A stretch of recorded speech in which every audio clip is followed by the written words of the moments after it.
Untuk resistensi dari streptomycin, dalam populasi yang besar selalu terdapat kuman yang resisten terhadap streptomycin.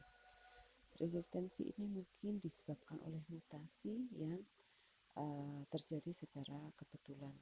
Kemungkinan terjadinya resistensi secara in vitro dan in vivo itu sama besar. Secara umum dikatakan bahwa makin lama terapi dengan streptomycin berlangsung, makin meningkat resistensinya.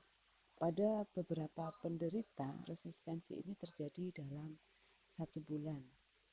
Kemudian setelah 4 bulan, 80% kuman tuberkulosis tidak sensitif lagi. Bila kavitas tidak menutup atau seputum tidak menjadi steril dalam waktu 2-3 bulan, bakteri yang tertinggal telah resisten dan pengobatan tidak efektif lagi. Penggunaan streptomycin bersama antituberkulosis lain dapat menghambat terjadinya resistensi. Tetapi hal ini tidak mutlak. Pada pengobatan jangka lama dapat juga terjadi resistensi kuman terhadap kedua obat tersebut. Jadi kenapa pemakaian antibiotik untuk TB itu selalu dikombinasi? Salah satunya adalah untuk mencegah terjadinya resistensi itu sendiri. Karena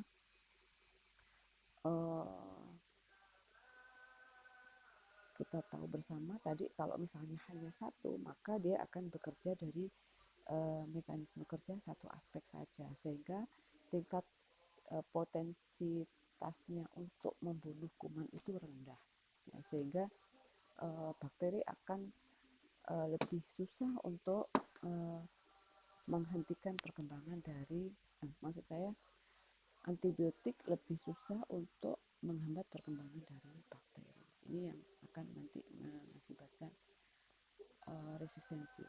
Untuk farmakokinetiknya, setelah diserap dari tempat suntikan, jadi jika pemakaiannya melalui suntikan, hampir semua streptomycin berada pada plasma. Sedikit yang ada di dalam eritrosit. Streptomycin kemudian menyebar ke seluruh cairan ekstraseluler, kira-kira sepertiga streptomycin yang berada di dalam plasma terikat pada protein plasma. Streptomycin diekskresikan melalui filtrasi glomerulus pada ginjal. Kira-kira 50-60% dosis streptomycin yang diberikan secara parenteral itu melalui mulut, ya, itu akan diekskresi dalam bentuk utuh dalam waktu 24 jam pertama. Nah, sehingga sebagian besar jumlah yang diekskresi tersebut dalam waktu 12 jam. Masa paruh obat itu pada orang dewasa normal antara 2-3 jam. Jadi masa paruh itu atau biasa kita disebut dengan T setengah, ya. Kalau 2-3 jam berarti pada waktu 2-3 jam itu dosisnya tinggal separuhnya. Kemudian dan dapat sangat memanjang pada gagal ginjal. Nah, untuk pasien yang mengalami sakit gagal ginjal atau ginjalnya mengalami kegagalan untuk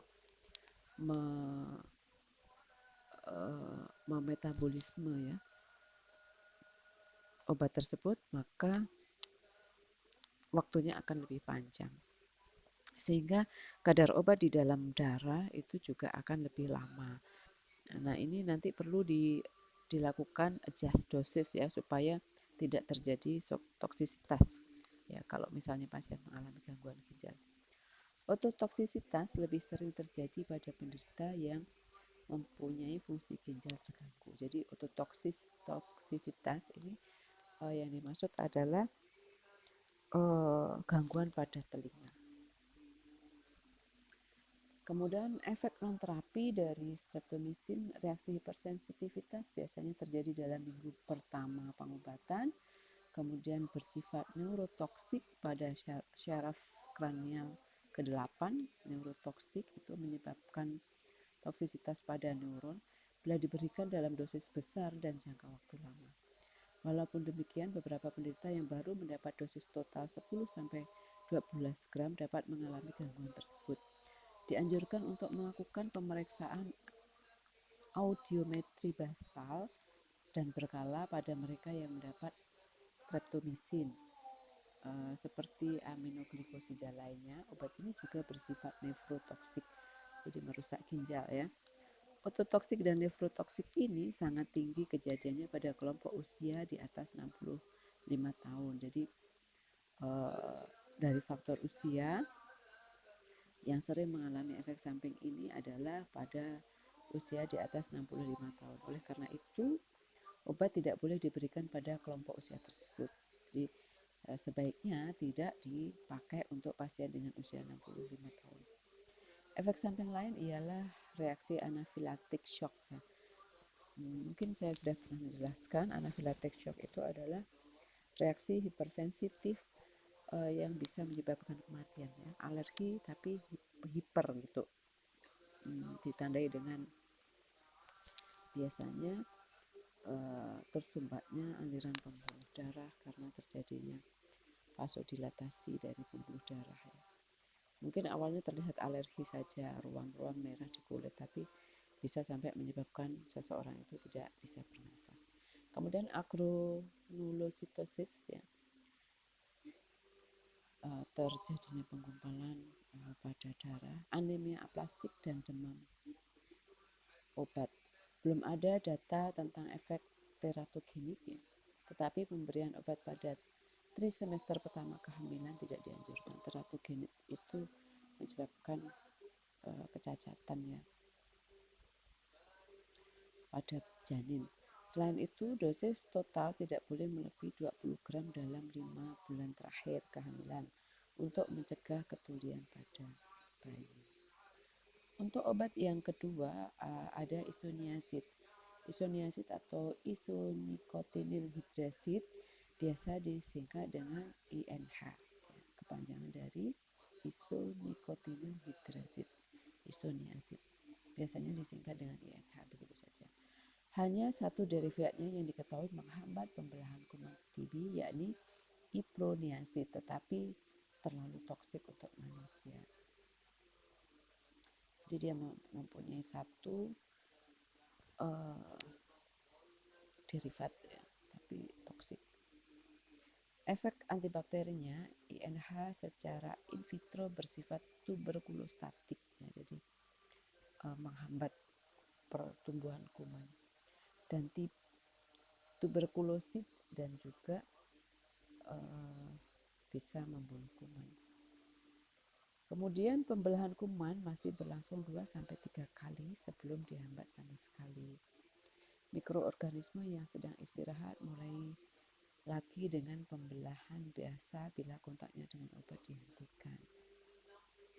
Di antara Mycobacteria atipik, biasanya hanya Mycobacterium kansasi yang peka terhadap isoniazid, tetapi sensitifnya harus selalu diuji secara in vitro karena kuman ini memerlukan kadar hambat yang lebih tinggi.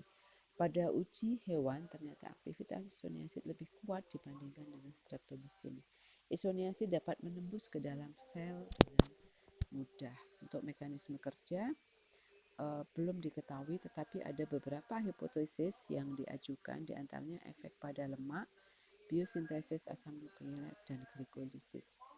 Kemudian ada pendapat bahwa efek utamanya ialah menghambat biosintesis asam mikolat yang merupakan unsur penting dinding sel Mycobacterium. Isoniazid kadar rendah mencegah perpanjangan rantai asam lemak yang sangat panjang yang merupakan bentuk awal molekul asam mikolat. Isoniazid menghilangkan sifat tahan asam dan menurunkan jumlah lemak yang terekstraksi dari metanol dari Mycobacterium. Hanya kuman peka yang menyerap obat ke dalam selnya dan ambilan ini merupakan proses aktif. Untuk resistensi, petunjuk yang ada memberikan kesan bahwa mekanisme terjadinya resistensi berhubungan dengan kegagalan obat mencapai kuman atau kuman tidak menyerap obat. Pengobatan dengan INH ini juga dapat menyebabkan timbulnya strain baru yang resisten. Perubahan sifat dari sensitif menjadi resisten biasanya terjadi pada beberapa minggu setelah pengobatan dimulai. Waktu yang diperlukan untuk timbulnya resistensi berbeda pada kasus yang berlainan. Jadi kalau dikatakan kuman ini sensitif terhadap bakteri isoniazid misalnya, itu berarti bakterinya itu masih mampu untuk membunuh kuman. Tapi kalau misalnya sudah resisten, bakterinya sudah tidak bisa bekerja lagi atau tidak mampu lagi membunuh. Maksud saya antibiotiknya tidak bisa lagi membunuh bakteri. Itu namanya resisten. Untuk farmakokinetik, isoniazid mudah diabsorpsi pada pemberian oral maupun parenteral. Kadar puncak dicapai 1-2 jam. Jadi setelah masuk ke dalam pembuluh darah, setelah masuk ke dalam tubuh atau dikonsumsi, maka pada waktu 1-2 jam setelah pemberian oral itu mencapai kadar yang paling tinggi. Di hati, isoniazid terutama mengalami asetilasi dan pada manusia kecepatan metabolisme ini dipengaruhi oleh faktor genetik yang secara bermakna mempengaruhi kadar obat dalam plasma dan massa paruhnya. Isoniazid mudah berdifusi ke dalam sel dan semua cairan tubuh. Obat terdapat dengan kadar yang cukup dalam cairan pleura dan cairan asetes. Kadar dalam cairan cerebrospinal kira-kira 20% kadar dalam cairan plasma. Isoniazid mudah mencapai material gaseosa. Kadar obat ini pada mulanya lebih tinggi pada plasma dan otot daripada dalam jaringan yang terinfeksi. Tetapi kemudian obat tertinggal lama di dalam jaringan yang terinfeksi dalam jumlah yang lebih dari cukup sebagai bakteriostatik. Antara 75-95% isoniazid diekskresi melalui urin dalam waktu 24 jam dan seluruhnya dalam bentuk hasil metaboliknya. Untuk efek non-terapeutik, reaksi hipersensitif mengakibatkan demam, berbagai kelainan kulit berbentuk morbilliform, makulopapular, dan urtikaria. Urtikaria itu bidur ya. Reaksi hematologik dapat juga terjadi seperti agranulositosis, trombositopenia, dan anemia. Vaskulitis yang berhubungan dengan antibodi antinuklear dapat terjadi selama pengobatan, tetapi menghilang bila pemberian obat dihentikan. Gejala artritis seperti sakit sendi juga dapat terjadi. Neuritis perifer paling banyak terjadi pada dosis isoniazid 6 mg per kilogram berat badan per hari. Bila penderita tidak diberi piridoksin, frekuensinya mendekati 2%. Piridoksin ini vitamin B ya. Jadi biasanya orang kalau mengkonsumsi anti TB itu juga ditambahkan vitamin. Isoniazid dapat mencetuskan terjadinya kejang pada pasien dengan riwayat kejang. Neuritis optik dengan atrofi dapat juga terjadi. Ini efek non terapi, ini maksudnya ya efek samping. Status dalam pengobatan, isoniazid masih tetap merupakan obat yang paling penting untuk mengobati semua tipe tuberkulosis. Efek non-terapi dapat dicegah dengan pemberian piridoksin dan pengawasan yang cermat pada penderita. Ya, jadi tadi saya sebutkan selalu diberi dengan piridoksin ya. Untuk tujuan terapi, obat ini harus digunakan bersama obat lain. Untuk tujuan pencegahan dapat diberikan tunggal. Kemudian untuk sediaan dan posologi, jadi dosis yang ada di pasaran itu terdapat bentuk isoniazid bentuk tablet dengan dosis 50, 100, 300 dan 400 mg serta bentuk sirup 10 mg per mililiter. Kemudian dalam tablet kadang ditambahkan vitamin B6, ya, piridoksin tadi. Isoniazid biasanya diberikan dalam dosis tunggal per oral tiap hari.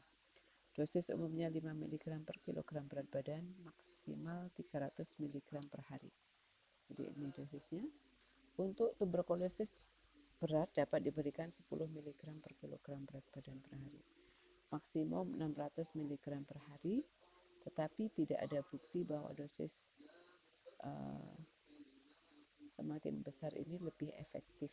Anak di bawah 4 tahun dosisnya 10 mg per kilogram berat badan per hari. Isoniazid juga dapat diberikan secara intermiten 2 kali seminggu dengan dosis 15 mg per kilogram berat badan per hari. Pirodoksin harus diberikan dengan dosis 10 mg per hari.